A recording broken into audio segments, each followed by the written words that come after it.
Hi again, everyone, and thank you for joining our fourth and final discussion about some of the biggest challenges facing global society with distinguished Institute of Current World Affairs alumni here at the House of Sweden on the occasion of the Institute's 100-year anniversary. Our final panel is titled The Environment and Adaptation. With the devastating effects of climate change starkly apparent to populations around the world now, combating its man-made causes is suddenly facing tremendous challenges just as the time to change course is running out. What do we need to know about what's coming? How must societies adapt? And is it too late for a green revolution? We have a stellar panel, really amazing group to discuss these issues, starting with Diana Donovan, who is an environmental economist who most recently worked in Britain at the Joint Nature Conservation Committee. She's also worked with the Asian Development Bank, the Dutch government, USAID, and UNESCO, among others. She was an ICWA Forest and Society Fellow in Nepal in 1978 to 1981. Brett Simpson, on the end, is an environment journalist, and she's a current ICWA Fellow based 200 miles above the Arctic Circle in the city of Tromsø, Norway, the world's northernmost city, where she's investigating climate change and the growing environmental, societal, and political and other challenges across the Arctic, one of the Earth's most visibly changing environments. The region is the center of mounting geopolitical competition and confrontation over oil, gas, and other resources, and it's all overshadowed by Russia's invasion of Ukraine that is changing all of our geopolitics. Brett has written for National Geographic, The Atlantic, and the New York Times. And next to Brett, Will Noland is an international consultant on environment, energy, and economic development. He served as USAID's first regional environment advisor in Indonesia and Thailand until 1992. Later, he opened an office for the Mott MacDonald Consulting Group here in Washington and chaired the Washington branch of the International Association for Impact Assessment. He was also an ICWA Forest and Society Fellow. He was based in Malaysia, also in 1978 to 1981, when he examined the role of forests in economic development. And our moderator, James Workman, designed and developed the world's first online water credit trading platform, the Public Benefits Corporation Aquashares. He is a principal at Confluence Communications, a freelance consultancy. His books include Heart of Dryness, How the Last Bushman Can Help Us Endure the Coming Age of Permanent Drought, and just published last month, Sea Change, an Unlikely Allies and a Success Story of Oceanic Proportions. And it's really a fascinating story. I hope Jamie can tell you about it. It's a terrific book. As an ICWA Fellow in Southern Africa in 2001 to 2003, he analyzed international water sharing in arid regions from Cairo to Cape Town. So one of our challenges when we were discussing this and then watching the previous, panels is, what does it mean to be something that is environmental? Is environment a place? Is it a force? Is it a resource? And what we're sort of settling on is that environmental is a lens through which we can see the natural world and our place in it.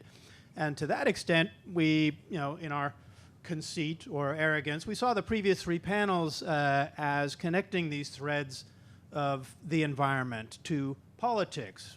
To what extent does drought and food prices trigger a Arab Spring? The next panel, Willie did a great job of connecting the issue of economic development and carbon sequestration and farming of the soil and that approach. Even Bryn in the last section was talking about the demands of energy for AI and NFTs in art. And so we start to see these different threads, and what we're going to talk about in rough order is moving from the personal and local experience of our fellowships to the institutional global levels where we've had some interactions, and then breaking it down, not just like, oh, we're in trouble, but here's where we're seeing some pragmatic grounds for hope, where we can be realistic and see things coming up from below that may not be on the radar screen. I'll kick it off myself just with a quick way of framing this, of the degree to which our perceptions crash when we have a fellowship where they send you to be immersed and you go out there with all your preconceptions and then run smack into reality. And for me, I was focusing on freshwater scarcity and the different dynamics. Does this lead to conflict? In what ways are conflict resolved? And that led me, of all things, to the African elephant. Now, who here loves African elephants? Yeah, no, same. I was just like, these are the gentle giants. These are the extraordinary, creatures that define Africa. And it's horrible that there's the ivory trade and that they're being slaughtered and so forth. And then, about a year into the fellowship, I learned of an incident where an elephant was killed, and went to investigate that, and it opened up a whole different world, a different perspective, where on the ground elephants were seen as the government's cows. They were seen as marauding beasts, monsters that would come in and destroy their crops that their family had to depend on, that they would destroy the water infrastructure, the wells, because elephants are thirsty and they don't seem to know how to stay in one place. And this was a great shift for me. It was really healthy of how do you confront this?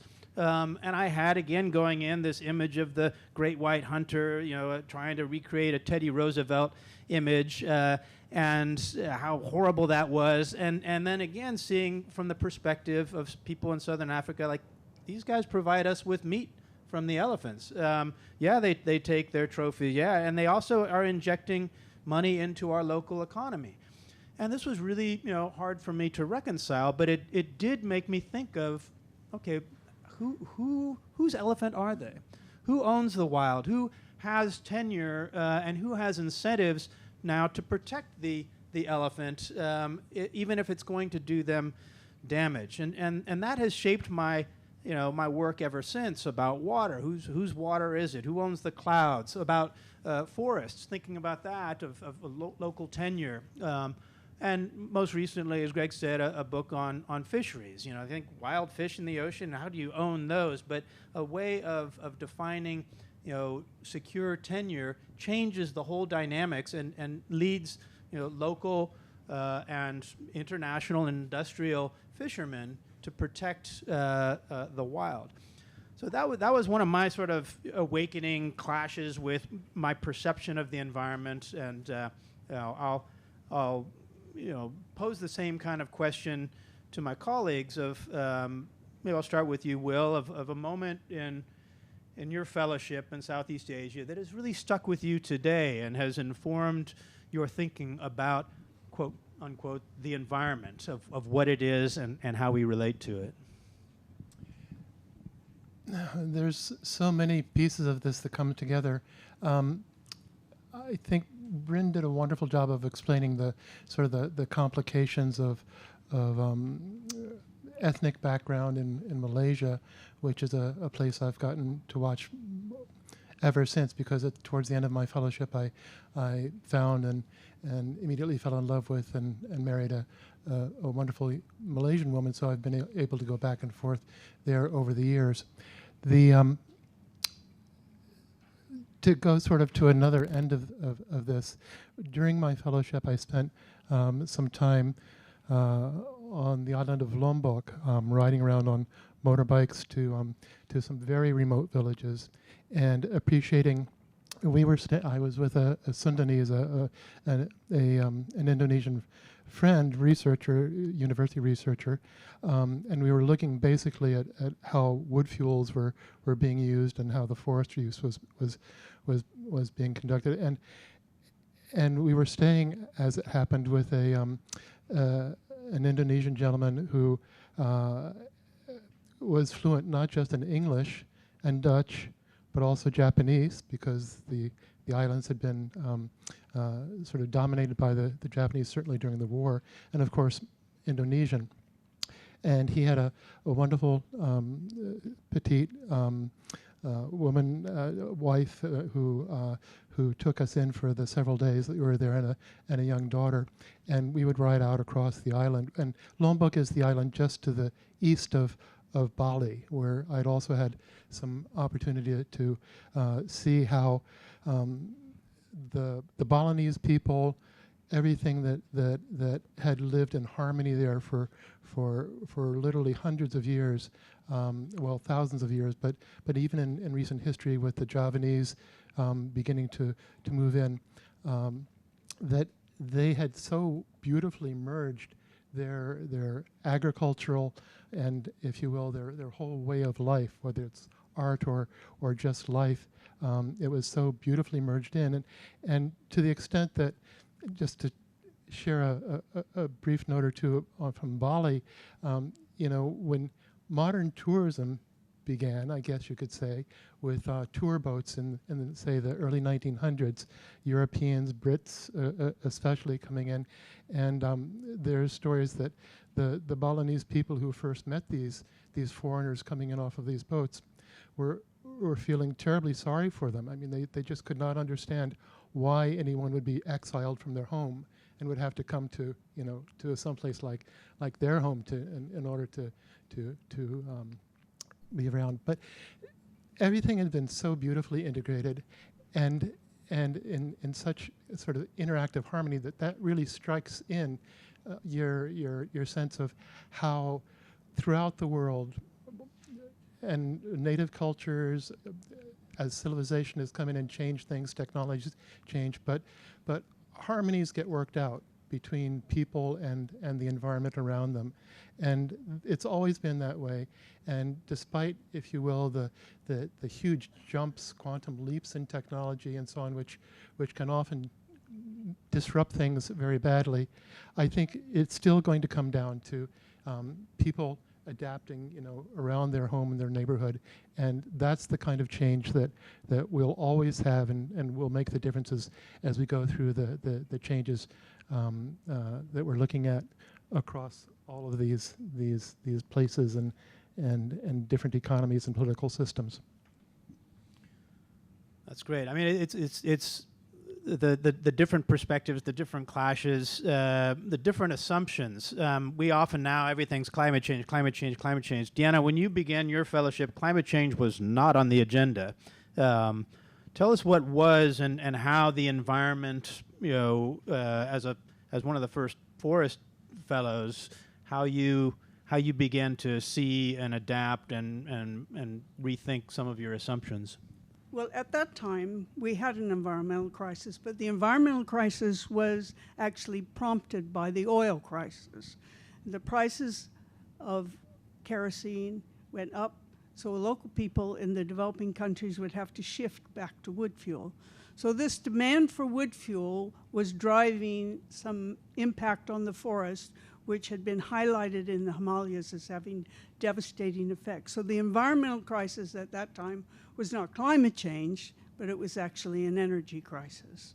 So it was with this background that I selected Nepal as my country of focus, because Nepal really, as sitting on the Himalayas, this is the watershed, this is the base of the major rivers that feed South Asia, and those rivers support agriculture for a vast number of people.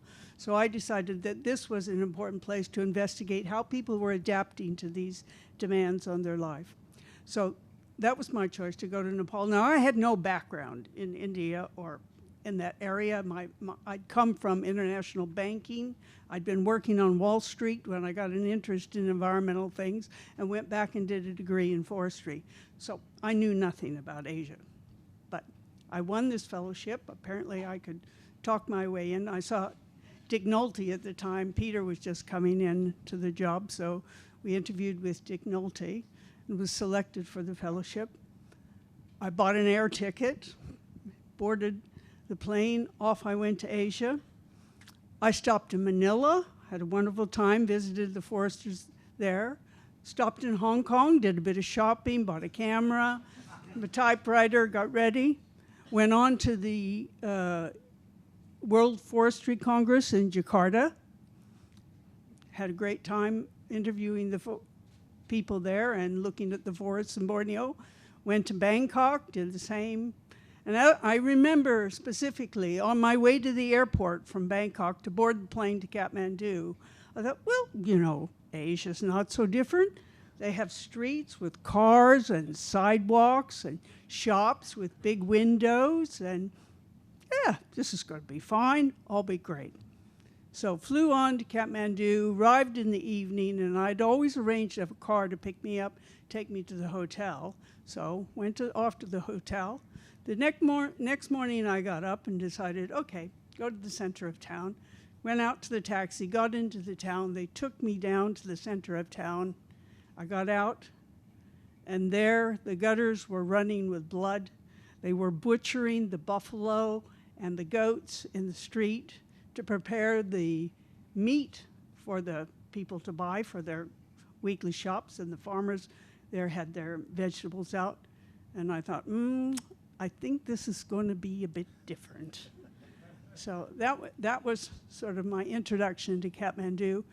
Subsequently, I found out that to remain in the country, I had to associate with the university there, so Tribhuvan University, and I had to define a research project, because otherwise they just don't allow people to be wandering around asking questions of everybody, which was exactly what Peter had told me I had to do.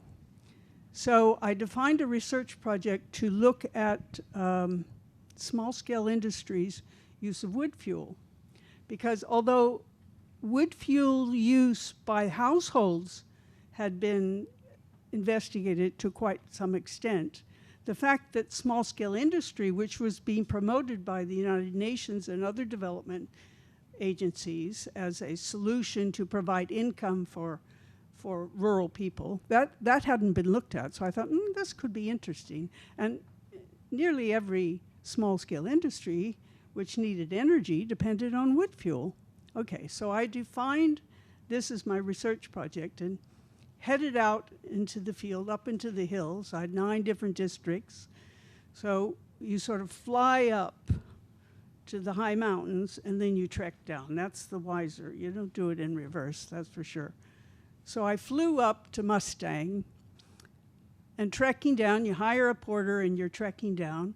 And as I went through the villages, one thing that struck me was that how sculpted the landscape was. Every little bit of soil that could be cultivated had been carefully shaped into a terrace. And the terraces had water systems that fed down the hillside through all the terraces. It was obviously a lot of work had been put into this. The people were very well adapted to their environment, but clearly the forest were heavily used. I mean, you would see trees that would be basically sticks with the branches cut off and a little tuft at the top was all that was left. So the landscape was being heavily modified by the people, and the demand for wood fuel for the households and some of the small-scale industries were, was very, very impactful. So one day, after visiting some of the villages, I discovered that there was a distillery nearby. Now, this is one of your examples of a new small-scale industry. They had planted some grapevines, and they were making a sort of a type of brandy. So I thought, okay, this is a small-scale industry. I have to visit it and ask some questions. So I went into the distillery, and I was looking around, and I wanted to look at all the technology that was being used to produce the alcohol. And lo and behold, there was this massive boiler, and the boiler had written on the side, Birmingham, 1878. And I thought, my heavens, they're using technology from the last century.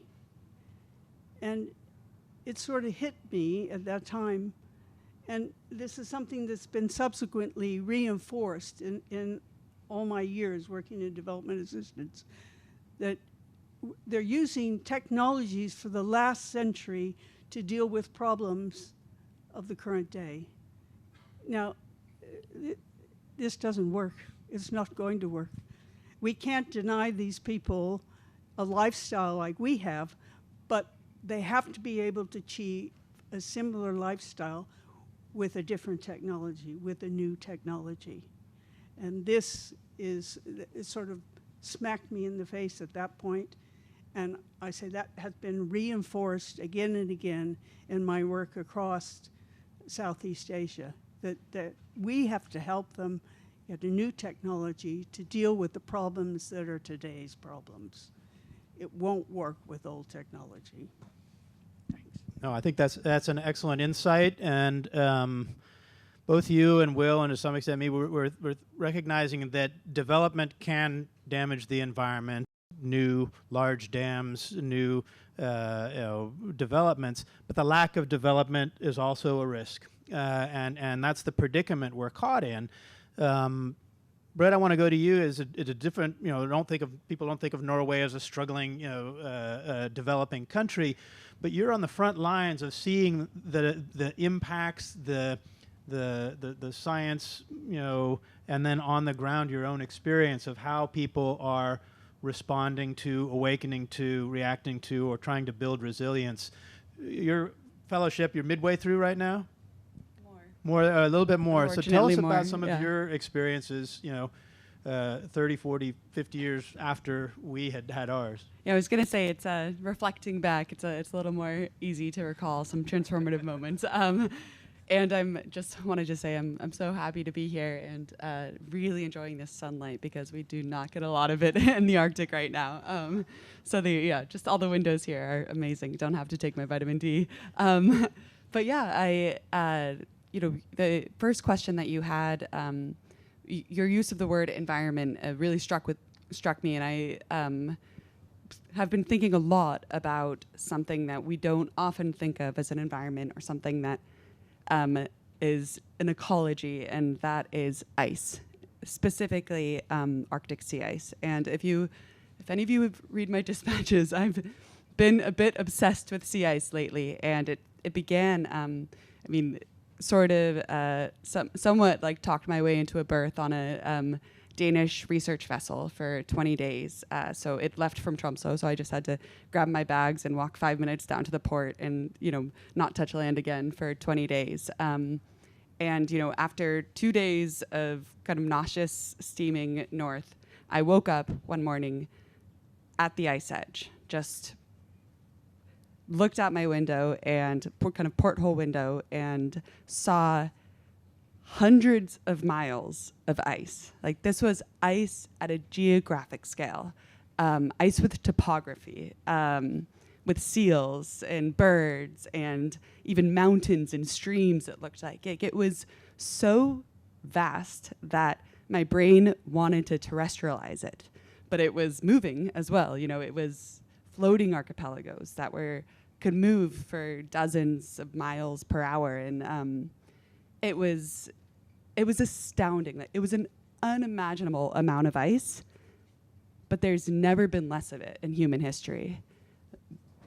The Arctic has lost 65% of sea ice extent since we started measuring 47 years ago.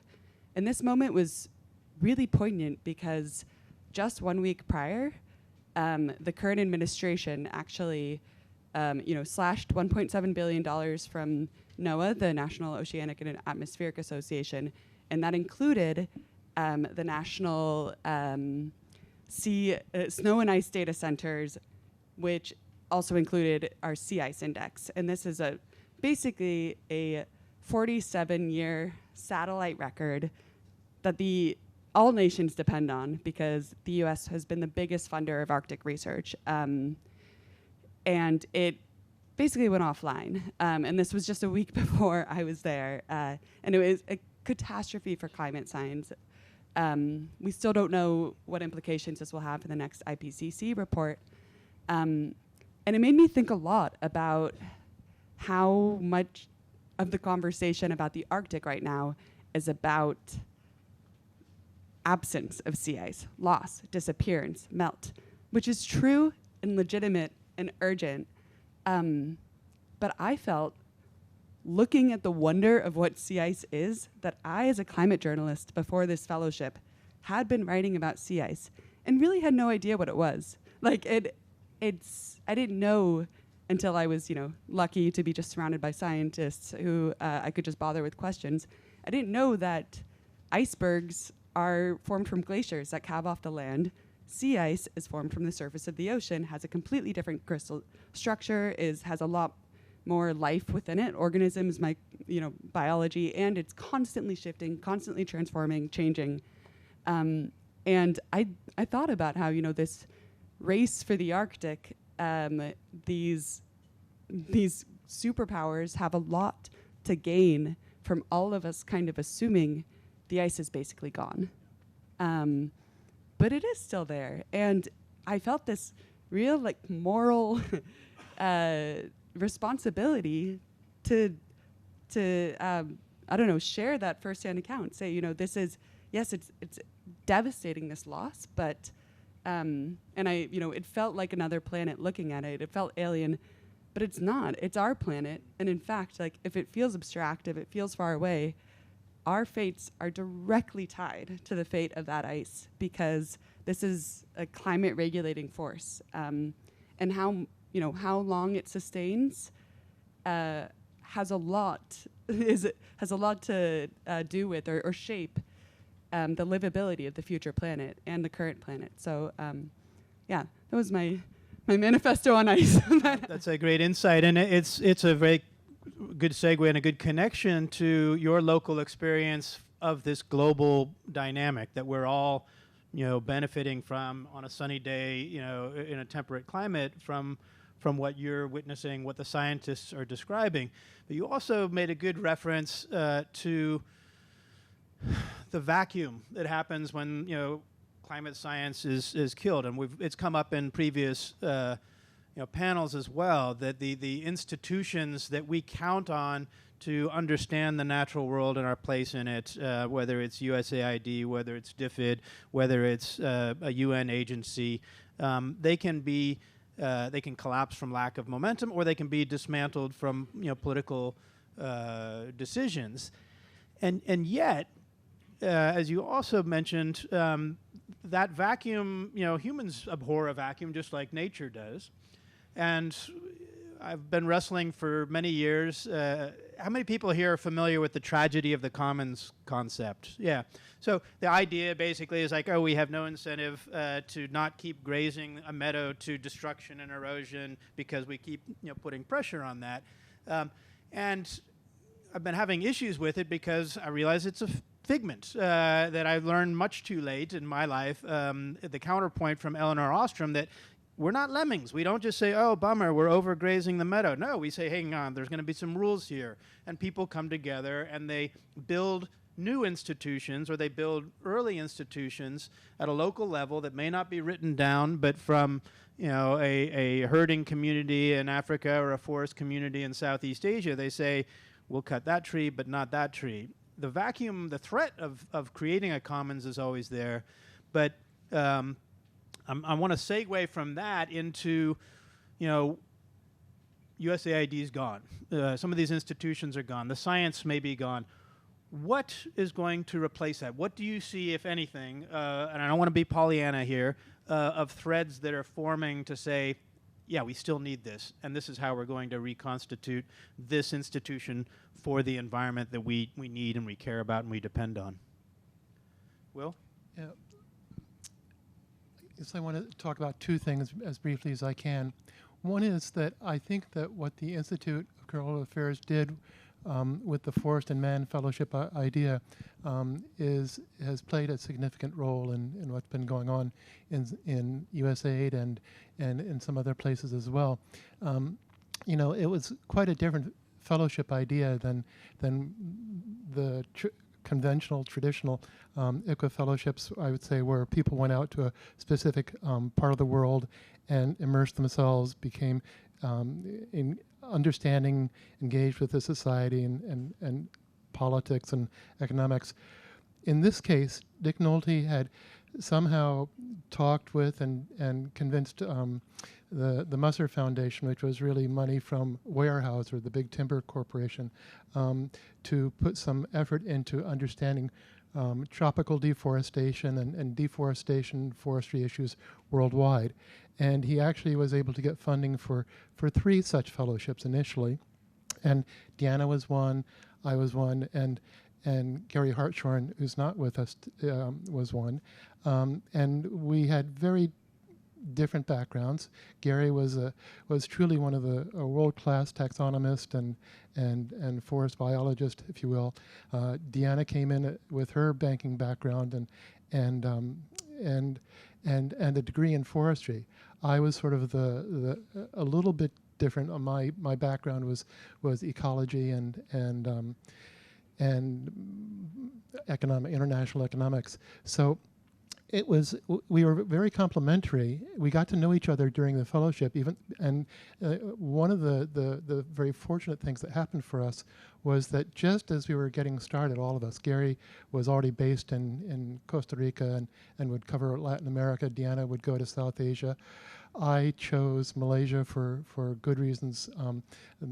I don't need to explain here in terms of just I'd already been in China previously. I knew I didn't want to spend the rest of my life focused on if you will, the continent of China, and I wanted to see the rest of Asia. So Malaysia seemed like a good base for reasons which I think have already been described quite well, and it led me into the neighboring countries where I would stay for another dozen years or so afterwards. But at the very start of our fellowship, there was the World Forestry Congress, which I think probably for the first time was being held in Asia, in Indonesia and Jakarta.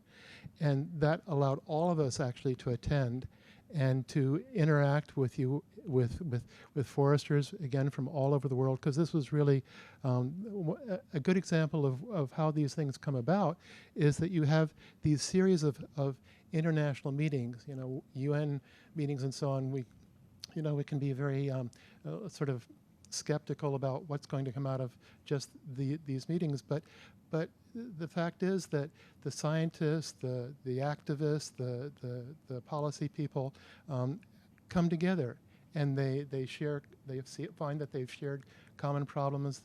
They maybe hear about some interesting new possible solutions and so on, and there's a great, wonderful sharing with all of that. So the Forestry Congress was great for all of us. It led to my first connections both in Indonesia and in Malaysia, and that would come back in many beneficial ways. We also had the opportunity, at one point Gary came to visit me in Malaysia, and I had the chance to go out into the field with him and some of the most seasoned professional foresters in Malaysia. And I can assure you, he was world class in terms of his ability to identify and have an understanding of the role of individual species in a tropical forest, because he was dealing with Brazil and Amazonian forests as well as the diverse forests throughout South America. Deanna got to visit me in KL early on, and I got to Nepal for a few days and had a great time with her in dealing with some of these issues. And I think across all of these, just to try to be brief here, but the basic problems with deforestation maybe can be easily summarized as industrial forestry, in Southeast Asia, particularly at that time, the forests were literally being converted into the economic capital that provided for the industrialization and agricultural diversification of the countries. You had issues of biodiversity and conservation. These countries were just beginning to wake up to the fact that they had some areas which probably needed to be preserved to protect biodiversity and would become the basis for tourism and other related things, and then the wood fuel crisis, which Deanna has already mentioned, which was being caused, had been accelerated in many places because of the, if you will, the global oil crisis and so on. So all of these things were interacting. We got to interact amongst ourselves, and then after our fellowships were completed, then there were over the years several other forestry fellowships. Paula Williams is here, who she had gone to West Africa. There are at least 2 or 3 others. Over the years, we've had opportunities to interact and work with professionals in forestry and environment and beyond, I think in ways which have been very helpful for a lot of people. And then just as bring us all together in here, Jamie and I got to work together on several things over the years, but it was just a couple of years ago, I think Greg had invited Deanna and I to a luncheon here in DC, in which Deanna was pushing very hard for some attention by the Institute to Climate Change, leading directly to. So these things have fit together, and we'll continue. No, that's and the connections of the fellowship, I think, are one of it's often invisible, but we start to feel it as we have these discussions. Deanna made an interesting observation of sort of she goes to the ends of the earth, she goes to Nepal and sees from a century earlier equipment that had been exported from America, and every fellow has this experience where they want to see and understand a different country, a different culture, and I suspect, correct me if I'm wrong, what we also come away with over 2 years, if we do it right, is a new understanding of America. And we see America's influence for better, for worse, and in a new light. And some of these things are exported. New technology now becomes old technology. The world's northernmost McDonald's. The northernmost McDonald's, yes. And where are they getting their burgers from, and so forth. For me, one of the greatest exports from America going out there was national parks. I mean, does everybody love Yellowstone, Yosemite, wilderness, sanctuaries? And we're now on this push to have 30 by 2030 of the world protected. And these are all goals that I think everyone on this panel can get behind. But in our time there, we start to see a side that I hadn't appreciated as an American, which is that we were kicking Native Americans out of out of these areas to make room for tourism, and that is problematic. And so I'm curious if you, and one of the things we then learn in many ways is this community-based natural resource management, conservation that doesn't necessarily have to displace people while still protecting the landscape, the resources, the ecology. What other, Deanna, from your perspective, America, seeing it from both sides now of the good and the bad, what are some of the observations you've made that not necessarily on your fellowship, but since then, that it says, this is something that we can use to improve the environment, that America could use, and that we can elevate to COP30, to an international audience? Yes. Well, I think to draw on your question here and follow up just from what Will said, at that Forestry Congress in Jakarta, one of the big new ideas at that time was community forestry.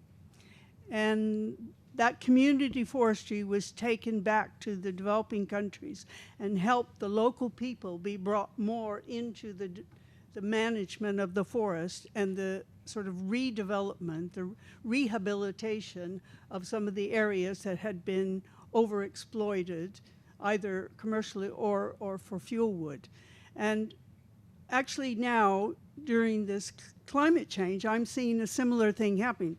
It's local people and small-scale activities and like regional governments or local governments that are beginning to come together and realize, okay, if the national government, for whatever reason, can't manage to organize themselves to help us, we're going to help ourselves. We know that climate change is coming, and we're going to have to adapt.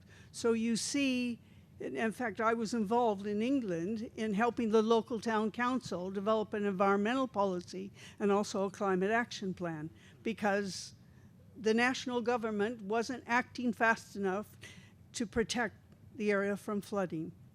And I think we'll see this, and we're beginning to see it across the United States, and examples in developing countries as well. And it's previously been done in forestry, and I think it's going to help in the climate change, in the solution to climate change. That's great. I mean, that does echo the we don't just fall off a cliff. We build resilience, and if no one else is going to rescue us, we're going to figure out how to rescue ourselves.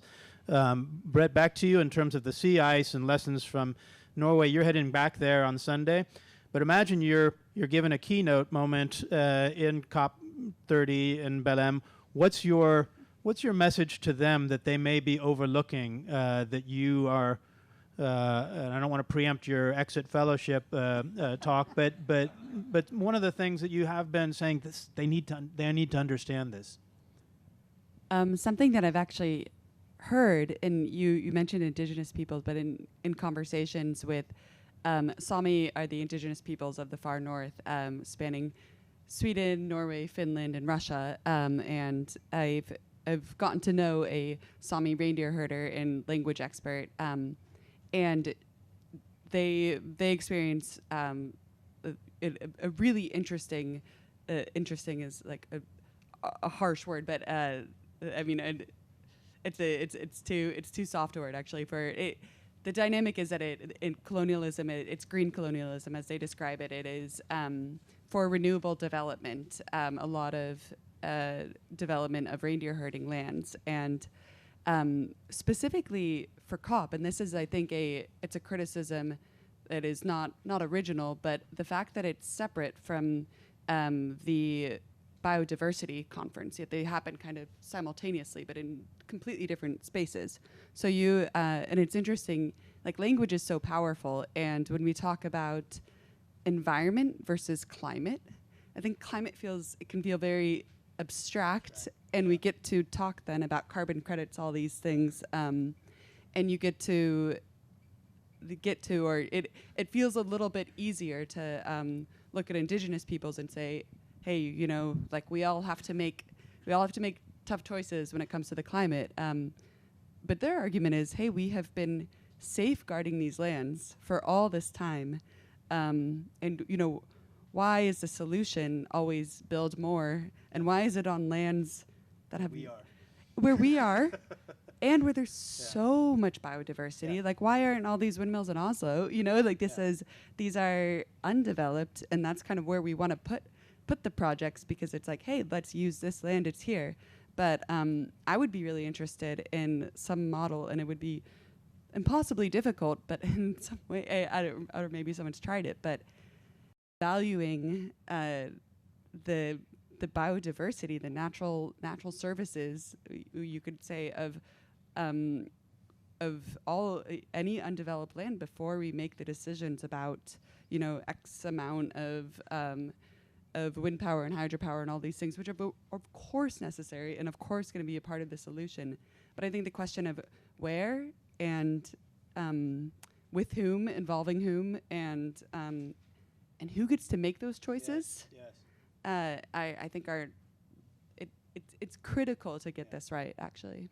No, I mean, it's very close to my heart, obviously, so I'm inclined to agree. But I remember reading in an article, I think New Yorker, that if they counted all the people who self-identify as indigenous people, it would be like the fourth or fifth biggest country on Earth, like 80 million people or something like that. And yet, as you say, that's exactly where we want to put our windmills, put our parks, and we'll improve their lives somehow by moving them elsewhere, because we know what's best for them, and of course they want to live in with a McDonald's in town with us.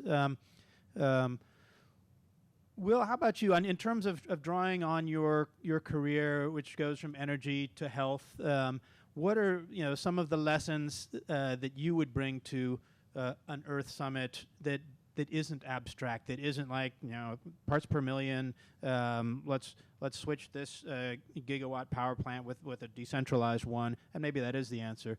But what would you tell them based on your lessons and experience? Yeah, I think what we were listening to this morning, Willie Foote, other people who work at the ground level with communities and economic development, that's really the starting point for all of this. I worked for a number of years after the fellowship with a nonprofit, the World Environment Center, which basically it helped to bridge large corporate interests into environmental protection, environmental improvement, if you will, becoming more energy and resource efficient within their own operations, and helping establish the fact that most industrial and big industry processes can be much more efficient, make more money if they're also, conscious of these things. I guess my concern, I'll maybe talk about a concern towards the end, but for this part, let me just say that over the past decade, as I've sort of been watching the growth and interest in regenerative agriculture and organic foods and so on, I think that there's a tremendous revolution going on, certainly in the U.S. and North America and Australia and Europe, in personal health. And I think this is really a key part of the future of environmental protection and progress. I've been saying for several years that global environmental issues are really just the flip side of the same coin of personal individual health issues. You think at it from the cells to the organs and the systems of our body, it's exactly the same threats that you have to the environment, either over or under consumption, depletion of resources, and then toxics, and if you will, a lack of awareness and education, and the complications of having corporate interests which are driven by making money, basically by, in the short term, often destroying or taking the shortcuts in terms of whether it's ingredients and so on that will do this. And the more that we can begin to shift the conversation to how can we improve our own health, as at the same time we're laying the basis for the kinds of businesses that can be supportive and regenerative of the environment as well. Well, let's segue with the minutes we've got left of that. Your fears and your hopes for the next 5-10 years that you feel we can address in a minute or two. Go ahead, then we'll go. Yeah, just briefly, because I think we talked about the growing gap in data, and the truth is, I think on the science side, we'll never have enough data we're always going to have to be making, if you will, informed guesses based upon our perspectives and best intents. But I am concerned, and I think it's highlighted very much in sort of thinking about health science and health issues, just as for environmental issues, that science in a real sense has taken a path which doesn't really allow for open and objective debate among scientists about what is real and valid. All the discussions about whether it's viruses and COVID or these other things, we've got to somehow reinvigorate the whole scientific process so that it can lay the basis for sound policy and practice. Good. So science. Deanna, your fears and your hopes to temper those fears. Yes, I have a lot of fears, but we won't go into that. I think that my great hope is that, based on my experience from several years working in development assistance, and hearkening back to the concept of sustainability, where the concept of sustainability is said to be built on 3 pillars.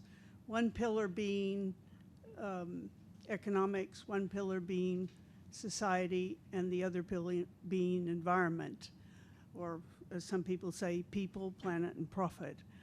I think that the new concept has to look at those concepts, but in a different way. I see them as nested. It's the environment which holds us all. And within the environment, there's society. And the economy is just how the society interrelates with the environment to maintain itself and to develop. unless we take that idea that it's the environment that's the key thing that we have to look at. It's not some amenity, some nice other to take care of and, oh, we'll enjoy it on Saturday and Sunday. It's essential to us. If the environment goes down, everything goes down. And that's basically where we are with climate change. But that concept has to reach policymakers. And in my experience, it hasn't done yet, but I'm hopeful. It's a beautiful way of putting it that we grew up with sustainable development. It was like a Venn diagram of three circles of society, economy, environment, and where it intersected was that. But as you're describing it, is basically you've got a big circle, the environment, within that society, and a smaller one of the economy. I was going to say, Brett, for the next generation, but you are the next generation, maybe you can say like, hey, you know, everyone says, oh, I know we left you a mess. Good luck solving it, and which drives you crazy, no doubt. But what are you learning from this in terms of, this is where I see hope, and this is what's got me excited and jazzed, despite all the things we've got going against us? Yeah, I think that what you said at the start, you know, that nature abhors a vacuum. I think there's a lot of darkness, but there's also a lot of opportunity. We're at an inflection point. We are being forced into change, but that is also a great demand on our imagination. And that can be exciting as well as terrifying and tragic in a lot of places. It is, you know, we have to do something else, and that will maybe shake up the order of things and raise new voices and new ways of thinking. And I think that is an opening. That is an opportunity. And I think also kind of what Deanna said earlier about the small scale. Like, I think it is, like, we can talk about global superpowers and everything feels awful, but when you look at what people are doing in communities and what they're coming up with and how they're helping each other, and the fact that everyone is still capable of feeling awe and wonder in the face of all things on our planet, like, that's worth having hope for. I don't think we can end on a better note than that before we go to questions from you guys, but that is the spirit of ICWA, of finding people that have that sense of wonder, of curiosity, of potential, of saying, wow, there's a lot of horse shit in here. There must be a pony somewhere, and finding that, and yeah, we can use this for fertilizer. We can grow organic, so we'll turn it to you guys for some questions, and I think we've got about 15 minutes for that. Go ahead, sir. Hello, my name is Vincent Simanjorang. I'm from Jakarta, Indonesia. I have a question for Ms. Simpson. In your opinion, what should be the concrete and priority outcomes from the United Nations COP meeting this month, which has been held for 30 years, and from the news was attended by 56,000 delegation to solve environmental and climate change problems in our dying Earth. What, in Ms. Simpson's opinion, what should be the priority and concrete outcomes expected from the COP meeting? That is above my pay grade. You've been given power now. Yeah. Oh shoot. I think having concrete outcomes is the priority. This is a lot of times, like, I've heard, I think that the soft power enacted of getting all these people together is important in these connections, but I have heard a criticism of COP that it is like so much talking, that's just more CO2 in the air. Like, it can have that effect, and so I think, yeah, it should be the priority in concrete. I think the concrete outcomes, any at all, is a priority, and yeah, it is to justify the emissions from the fuel flying everyone. Fuel flying. exhalation, all of it together. Yeah. Peter, you had a question? Hello, everybody. My name is Peter Keller. I'm a former ICWA fellow in Chile and Argentina in the years 2000, 2002, studying private parks and public parks, and love to talk more about that later. But and I'm also a retired federal employee. I was a public land manager for many years with the National Park Service, with Bureau of Land Management, U.S. Forest Service, and with USAID. But a great federal career, lots of experiences through that. My question for the panel is, from the places you've lived and worked and seen, have you seen any messaging campaigns that have been successful to sort of embolden, encourage, that resonate with the population that maybe could work here?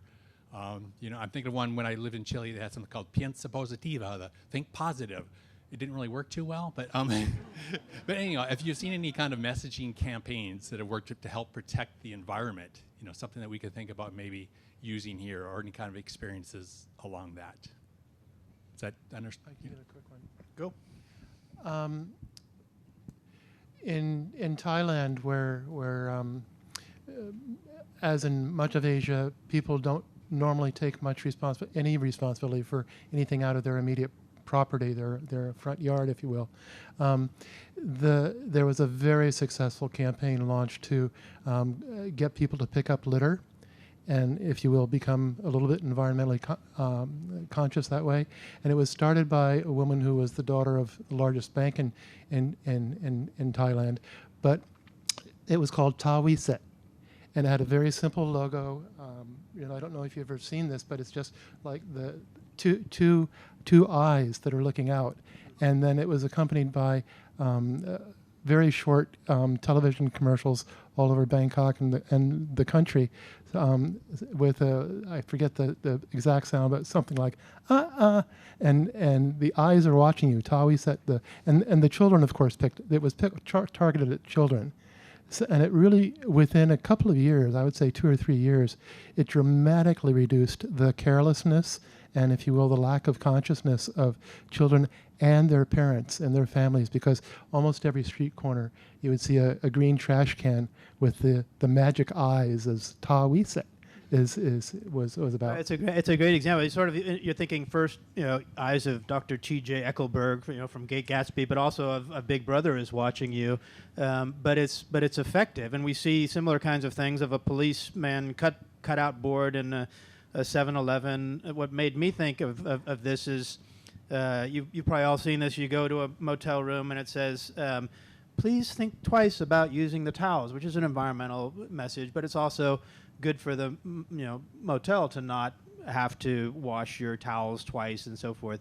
And they found that if they add to that saying, people who stay in this room save 30% more, it gets to your point there, and then then it becomes like, oh, now I've got to compete. It's me. So you don't necessarily need the eyes, but that kind of peer pressure isn't always bad. It can be used for positive outcomes. That we're in this together. You know, we've got to deal with this scarcity. There was a question in the back there. Yeah. Hello, Atul Singh. I'm the founder of Fair Observer, a publication on world affairs. So I couldn't help pulling up something I wrote on May 9th, 2023, and that was about the Great Arctic Game is now in full swing. So yes, the ice is melting, it's dramatic, and going back to the days of Lord Horatio Nelson, he was trying to get a sea route to Asia, and now that sea route is a possibility. And this is not exactly a question just to you, it's collectively to the room. How do we balance that race for minerals on the floor of the Arctic, expansionism of a China-backed Russia, the new sea route which will dramatically cut sailing around the Cape of Good Hope or even the Suez? How do we counter that increasing economic push towards exploitation of the Arctic with preserving of the ice? It wasn't named to you, but it's a pretty good fit. This is fascinating question, because the Arctic Ocean is actually the least environmentally protected ocean on the planet because it had its own protection, which was ice, for so long. It was not something that we ever thought of needing to protect. And so it's a massive legal gap. And I was just at the Arctic Circle Assembly, like this big conference, and it was the main kind of crisis that everyone was talking about. The UN Special Envoy to the Oceans called for a 10-year moratorium on Arctic shipping because Arctic shipping is like it's sold as better for the climate because it cuts down these routes, but it's incredibly disruptive because these ships emit black carbon, which settles in the ice and decreases the albedo effect, and it has 1,500 times the warming effect of CO2. So it's catastrophic. I mean, not to mention the blow to local marine wildlife, and that it's basically like, when these ships go through these lanes, it's like a refinery coming to town for indigenous peoples. And yeah, it's like how do we balance? I mean, I think it feels unlikely because it would take an international treaty to enact this, and many of these Arctic states, one of them being Russia, which is very, very, very invested in Arctic infrastructure, the Northern Sea Route, and kind of claims ownership of the Northern Sea Route, would have to agree to this. There is one thing that's hopeful, which is in 2021, there's a Central Arctic Fisheries Agreement. Luis Parada, I'm an immigrant from El Salvador, an attorney here in the US. And I have a question about the detrimental effect against the environment by what we eat, specifically cattle as one of the.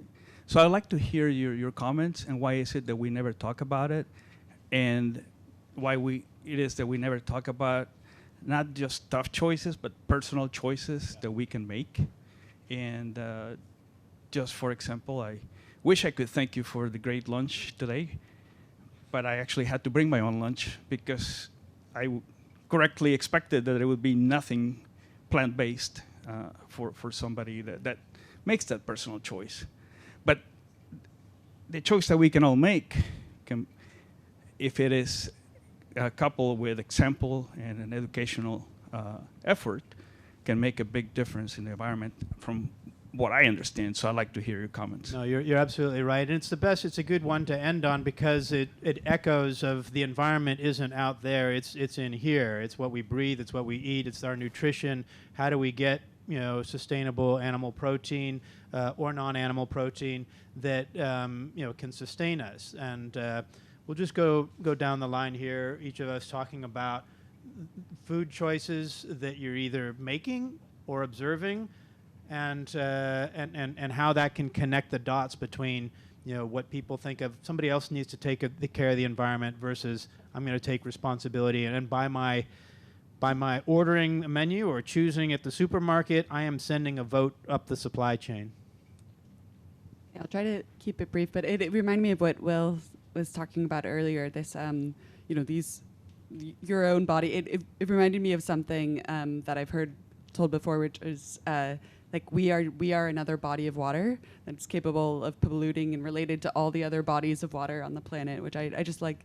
I like the idea of that. When it comes to food choices, it's complicated for me because in living in the Arctic, food is shipped in and flown in, and I've heard a lot of times this echoed, like it's more sustainable to eat reindeer than something that is manufactured and plant-based. I haven't done the carbon math on like actual fruits and vegetables, but they're certainly not grown in Tromsø, and it's often Italy or something. You can see it on the labels. And so yeah, I think that it's changed for me since living in the Arctic, like trying to eat more like small bottom of the food chain fish. Greg had herring with me when when he visited me. But it is, yeah, it's what, tough. one herring. Yeah, that's a severe diet.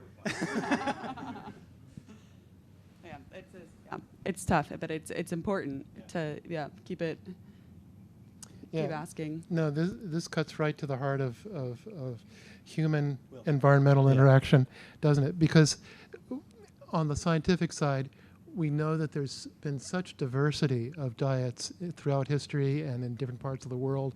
And we know also that there have been and are today small examples, at least, of sustainable animal rearing or harvesting sustainably from wild populations. Certainly, especially with fisheries and it's it's both the lack of data, of detailed data. It's also the lack of understanding of sort of the biological processes that we use to consume. And no doubt we'll be all becoming more and more vegetarian over the coming years. As a quick comment, I would say I would not want to be trading animal protein for what I understand about manufactured protein. I think that nature still knows how to do it better, and that we need to build on the momentum that's been created over the last several decades towards organic and particularly regenerative agricultural systems, which are sort of the basis of traditional agriculture in many parts of the world. And there's anything we can, whether you look in the grocery and it costs 30%, 40% more for organic, I'd still encourage people to wherever possible go organic, because even though there's just simple standards which are perhaps not well enforced and perhaps not even completely well founded, it's still one of the few steps that you can take to encourage agriculture to become a little bit less environmentally unfriendly, a little bit more sustainable. So it'll continue, and again, it's a matter of improving our understanding of the health side of things, of human nutrition and health, as well as of carefully producing what it is that we're consuming. Deanna, your thoughts? No, I totally agree with what Will has said and with what Brett has said. And actually, I had a phrase which I would tell my father, basically on what Will said. I said, you have a choice. You can pay the grocer or you can pay the doctor. I would prefer to pay the grocer because a lot of the stuff which is manufactured and which perhaps is imported, we don't know actually what it is, and it can have a lot of chemicals in it, and we suffer from those. Of course, now we won't even get to the discussion of microplastics. That's a whole other issue. But I totally agree with you that we need to pay much more attention to the individual decisions that we make. It's very difficult, though, when you go to the grocery store and you see so many things are being packaged in plastic. And those decisions are almost totally out of your hands. Some grocery stores you can now go to where you can take your empty containers and refill them, but they're not everywhere. But I totally agree with you. We need to make more conscious, environmentally conscious individual decisions about what we eat, about what we buy, totally in our consumption patterns. Thank you.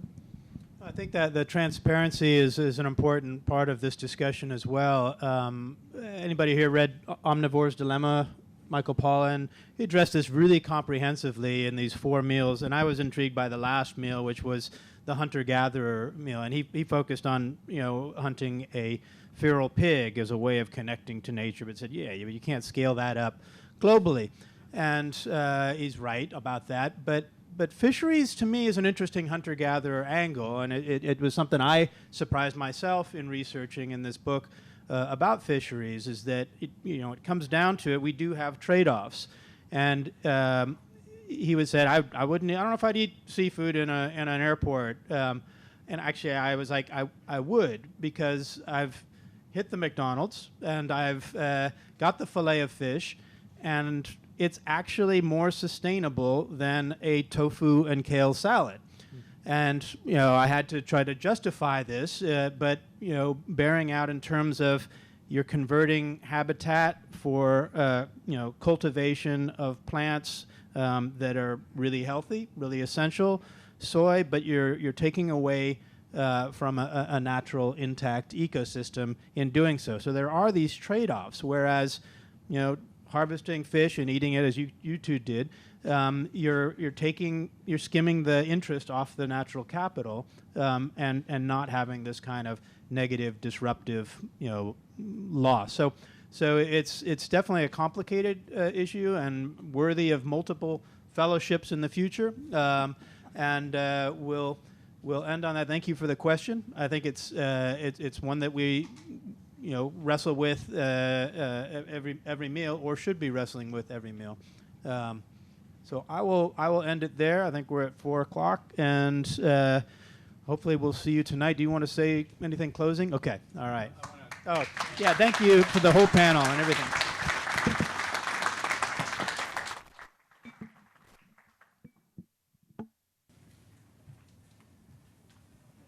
Thank you, Jamie. Thank you to all our panelists. This was really an excellent discussion, and despite all odds, given what's going on in our world, a positive discussion.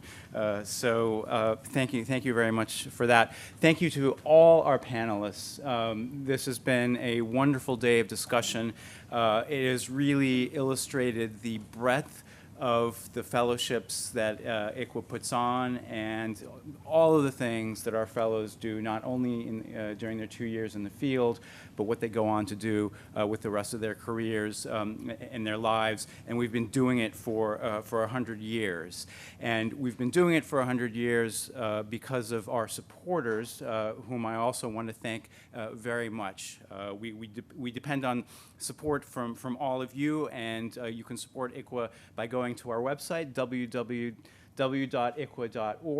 and you can also read Brett's dispatches and Roland's dispatches. I don't know if Roland's still here, but also the archives of a lot of our fellows, including you all, and many of whom spoke today. www.icwa.org. Thank you all, everybody who joined us here at the beautiful House of Sweden and online. And last but certainly not least, thank you very much to the Swedish Embassy for hosting us here. Thank you.